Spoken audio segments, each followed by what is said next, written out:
मैं आपसे सवाल ये ज़रूर पूछूंगी कि क्या ये यूएस के अल्टरनेटिव के तौर पर, कि अभी तक यूएस इस बात की ज़मानत लेता था अमेरिका कि मेरी सुरक्षा, आपकी सुरक्षा मेरी जिम्मेदारी, और मेरे जो बेसिस हैं मिलिट्री वो आपके यहाँ रहेंगे और इसके बदले में आप मुझे इतना रुपया पैसा देंगे। क्या ये सब कुछ बदल रहा है? एक ही पल में आती हूँ इस बात पर, क्योंकि मैं फिर कमेंटेटर्स को सुन रही हूँ अलग अलग, और वो ये कह रहे हैं कि ये पूरे तरीके से ब्रेक डाउन है, यूएस लेड ऑर्डर का बाकायदा इन शब्दों का इस्तेमाल किया जा रहा है, game is over, we are finished. तो मैं आपसे समझूंगी, लेकिन उससे पहले मुझे मालूम है कि भारत के दर्शक खासकर इस बात को समझना चाहते हैं पाकिस्तान के नजरिए से। अब देखिए, द हिंदू ने, मैं यहाँ पढ़ना भी चाहती हूँ साथ में, आर्टिकल छापा है, खासकर इंडियन एक्सप्रेस, दोनों ने। वो ये कह रहे हैं कि सऊदी, पाकिस्तान, टर्की, ये जो ट्रिपल, उन्होंने भी अलायंस, आपको इस शब्द से आपत्ति है लेकिन उन्होंने भी इस अलायंस शब्द का इस्तेमाल किया है। ये सिर्फ ईरान के बारे में नहीं है, ये इजराइल के बारे में भी है, और सबसे बड़ी बात यह है कि ये भारत के बारे में है। ये कह रहे हैं कॉन्टेक्स्ट जो है भारत का है, और यूएस का घटता हुआ स्ट्रेटेजिक प्रेजेंस वेस्ट एशिया में उसको दर्शाता है। इसके अलावा वो ये कह रहे हैं कि ये तमाम जो कंट्रीज हैं, यानी इसके अलावा और फिर आगे बढ़ता है ये जो एनालिसिस है। अब इंडियन एक्सप्रेस पे आ जाते हैं, तो इंडियन एक्सप्रेस क्या कह रहा है? इंडियन एक्सप्रेस ये कह रहा है कि मक्का जो अग्रीमेंट हुआ है, इसकी प्राइमरीली ये क्या करने की कोशिश हो रही है। तो यहाँ पे ये कहते हैं कि पाकिस्तान जो अकेला न्यूक्लियर पावर इस्लामिक वर्ल्ड में है पूरा, यानी अकेला मुस्लिम कंट्री जिसके पास न्यूक्लियर पावर है, उसका डिफेंस पैक्ट हो रहा है नेटो के दो बड़े मेजर कंट्रीज में से एक कंट्री यानी टर्की के साथ, और गल्फ की सबसे बड़ी इकोनॉमी के साथ। और इस सब को मिला जुला कर भारत के लिए दोनों अखबार एक खतरे के तौर पर पेश कर रहे हैं। आप सहमत हैं? मैं बिल्कुल किसी भी चीज से सहमत नहीं हूँ। पहली बात, आपने बोला अलायंस। देखिए, कहने की बात नहीं है। आप प्रेस नोट जाके देख लीजिए, पाकिस्तान ने जो रिलीज करा है, ये जो फॉर्मल चीज आई है वो इसको बोल रहा है joint defence agreement. Alliance word का इस्तेमाल नहीं किया जा रहा है। तो अगर कमेंटेटर कर रहे हैं तो वो कमेंटेटर की प्रॉब्लम है। दूसरी बात यह है कि देखिए, टर्की जो है वो उसकी आज वो एक क्रॉस रोड्स पे खड़ा है, और ऐसा लग रहा है टर्की ने एक बहुत बड़ा फैसला ले लिया है। क्रॉस रोड पे क्यों क्यों खड़ा है? क्योंकि जो इजरायली सीनियर मिनिस्टर्स हैं वो पब्लिकली कह रहे हैं कि ईरान से बड़ा खतरा हमें टर्की से है। और टर्की, आप जानती हैं, वहाँ भी नेटो कॉन्फ्रेंस हुई थी अंकारा के अंदर, जहाँ प्रेसिडेंट ट्रम्प भी आए थे। उन्होंने बात करी थी F-35 देने की टर्की को, और इजराइल ने उसको ब्लॉक करवा दिया है। तो ऑब्वियसली टर्की सोच रहा है कि अगर मेरी लड़ाई हो गई इजराइल के साथ, तो क्या अमेरिका और क्या आर्टिकल 5 नेटो का लागू होगा कि नहीं होगा? वो नहीं होगा। तो कहने का मतलब ये है, उनको अब बात समझ में आ गई है कि एक नया वर्ल्ड ऑर्डर बन रहा है।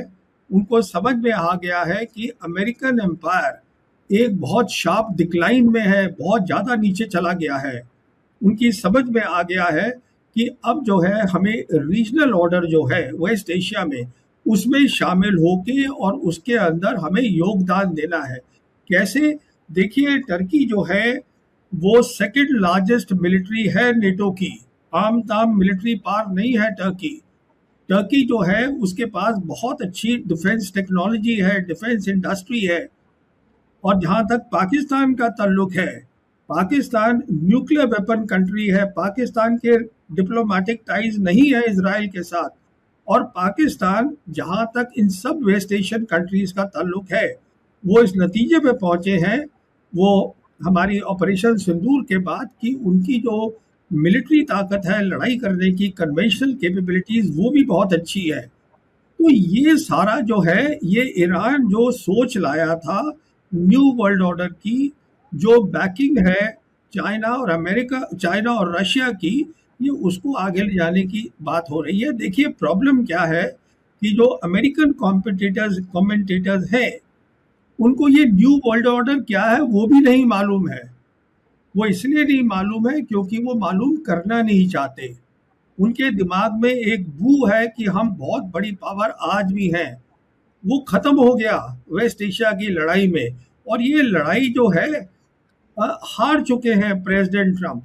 प्रेसिडेंट ट्रम्प ने जब 8 अप्रैल को सीज फायर अनाउंस किया था, उसके बाद 11 अप्रैल को इस्लामाबाद में बातचीत हुई थी, जहां पर आप जानती हैं कि जेडी वैंस आए थे और 21 घंटे के अंदर चले गए इस्लामाबाद से बिना दूसरी तरफ से खालिबाफ आए थे बहुत सीरियस बातचीत करने के लिए, क्योंकि ईरान चाहता है कि शांति से काम हो।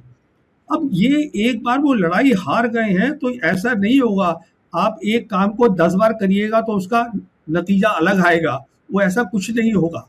लड़ाई हारी जा चुके हैं, कोई ऑप्शन नहीं है। ये उसी दिन हारी गई थी जब 8 अप्रैल था। तो कहने का मतलब ये है कि आपके जो अमेरिकन कमेंटेटर्स हैं और हमारे जो इंडियन कमेंटेटर्स हैं, they are influenced by the American thinking. इनको तो ये भी नहीं पता कि चाइना की सोच क्या है, ये तक नहीं जानते ये लोग। तो मुझे इसमें कोई वो नहीं है, हिचकिचाहट नहीं है कहने में, क्योंकि इनको पढ़ने का कोई फायदा ही नहीं है। इंडियन कमेंटेटर्स उनको ये सारी सोच वहां से ला रहे हैं, अमेरिका से। अच्छी बात है, अमेरिका एक ग्रेट पावर है इस मल्टीपोलर वर्ल्ड में, पर दो और भी बड़ी बड़ी ताकतें हैं, चाइना है, रशिया है, और अमेरिका शार्प डिक्लाइन में है। और जो इसका अब हश्र होगा, अमेरिका का जब यहाँ से निकलेगा, तो अमेरिका और जो ये पुराना वर्ल्ड ऑर्डर था, ये अब खत्म हो रहा है। ये हमें समझ इसको समझने में वक्त लग रहा है, और आप कह रहे हैं कि ये न सिर्फ कि वेस्टर्न कमेंटेटर बल्कि इंडियन कमेंटेटर्स भी और भारत के जो पत्रकार और एक्सपर्ट्स भी हैं वो भी उनसे प्रभावित हैं, इन्फ्लुएंस्ड हैं। लेकिन जो मुझे सवाल का जवाब नहीं मिला प्रवीण साहनी जी, वो ये है कि भारत को कितनी चिंता करनी चाहिए। पहली बात तो ये है, सऊदी अरब समझ में आता है कि वेस्ट एशिया का हिस्सा है, लेकिन टर्की आपने हैरान कर दिया, कह रहे हैं कि नेटो का हिस्सा रहने के बावजूद भी अपने को सुरक्षित महसूस नहीं कर रहा है और सोच रहा है कि एक नए ब्लॉक का हिस्सा बनना पड़ेगा, और इसमें काफ़ी वो कमज़ोर या वल्नरेबल अपने आप को महसूस कर रहा है। अब मुझे बताइए कि पाकिस्तान को क्या पड़ी है, उसकी क्या वल्नरेबिलिटी है? भारत के खिलाफ ही अपना डिफेंस तैयार कर रहा है, इसके अलावा उसको किस बात का डर है? तो क्या भारत को इस बारे में सोचना चाहिए कि मान लेते हैं, फर्ज कीजिए कल को अगर कोई टेरर अटैक होता है तो मोदी जी ने कहा है कि इसको एक्ट ऑफ वॉर माना जाएगा और हमला तो करना पड़ेगा। तो अगर हमला करता है भारत पाकिस्तान के ऊपर, तो क्या ये माना जाए कि सऊदी अरब और टर्की ये अपनी फौजों के साथ आ जाएंगे और भारत के ऊपर हमला कर देंगे, पाकिस्तान को प्रोटेक्ट करेंगे? देखिए, 3 बातें बताना चाहूँगा आपको। पहली बात तो आई एम सॉरी, मैं फिर से आपको यही बात दोहराना चाहूँगा, ये कोई पैक्ट नहीं है, ये कोई अलायंस नहीं है, ये कोऑपरेटिव एग्रीमेंट है। पहली बात तो ये है। अच्छा, अभी बात आती है भारत की। जहाँ तक भारत का ताल्लुक है, देखिए, पाकिस्तान की जो 4 दिन की क्लैश हुई थी ऑपरेशन सिंदूर में, वो एक खिड़की थी, वो एक विंडो थी कि अगली लड़ाई कैसे होगी। अगली लड़ाई होगी जहां चाइना सपोर्ट करेगा पाकिस्तान को, जैसे उसने सिंदूर में किया था, अपने चीजें देकर खुद लड़ाई में शामिल नहीं होगा। वो बिल्कुल वैसी ही होगी और उसमें पाकिस्तान को और किसी की जरूरत नहीं है। और जहां तक ये बात है तीनों मुल्कों का जो आप कह रही हैं, देखिए, ये रीजनल सिक्योरिटी फ्रेमवर्क है, ये अभी सिर्फ वेस्ट एशिया में लागू है। तो ये कहना कि टर्की आएगा लड़ने के लिए पाकिस्तान के साथ इंडिया के खिलाफ, या सऊदी आएगा, ये बेबुनियादी बातें हैं, क्योंकि इसका नाम ही दिया गया है। देखिए, अब नहीं, मैं कह रही हूँ कि अगर अगर ये सिर्फ वेस्ट एशिया का है तो पाकिस्तान को क्या पड़ी है इसमें साथ में आने की, इस अग्रीमेंट का हिस्सा बनने की? वही मैं आपसे कह रहा हूं कि पाकिस्तान की जियोपॉलिटिकल प्रोफाइल बेइंतहा बढ़ गई है। आज पाकिस्तान जाकर अफ्रीकन कॉन्टिनेंट में सोमालिया के साथ भी डिफेंस कोऑपरेशन कर ली है उन्होंने। वही डिफेंस कोऑपरेशन जो उन्होंने सऊदीज के साथ 2025 में की थी, वही डिफेंस कोऑपरेशन जो कुवैत के साथ उन्होंने 2023 में की थी, और अब कुवैत ने उसको रैटिफाई कर दिया है। उनकी प्रोफाइल बढ़ गई है बहुत ज़्यादा। कहने का मतलब ये है कि जब ये न्यू रीजनल सिक्योरिटी फ्रेमवर्क जो है, ये और मुल्कों में भी जाएगा, ग्लोबल साउथ के, ये जब वहां जाएगा तो पाकिस्तान एक बहुत इंपॉर्टेंट रोल प्ले करेगा वहां पर। और ये सब शुरुआत ऑपरेशन सिंदूर से हुई है। आप इन बातों को समझिए।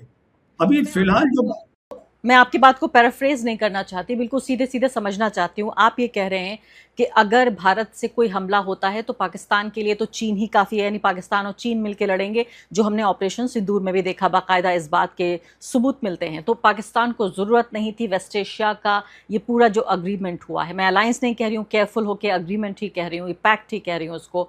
तो इसका मतलब पाकिस्तान की मदद की ज़रूरत है टर्की को, सऊदी अरब को, इसलिए वो इसका हिस्सा बन रहा है, और जो बाकी देश आएंगे उनको भी पाकिस्तान की सिर्फ मदद की ज़रूरत है। पाकिस्तान अपनी मदद के लिए ये पैक्ट नहीं कर रहा है, बल्कि उनको मदद देने के लिए कर रहा है। क्या आप ये कहने की कोशिश कर रहे हैं? मैं ये कहने की कोशिश कर रहा हूँ कि इसका नाम है कलेक्टिव डिटरेंस, और डिटरेंस का मतलब होता है दूसरे इंसान को डराना, उसको डिटर करना, रोकना।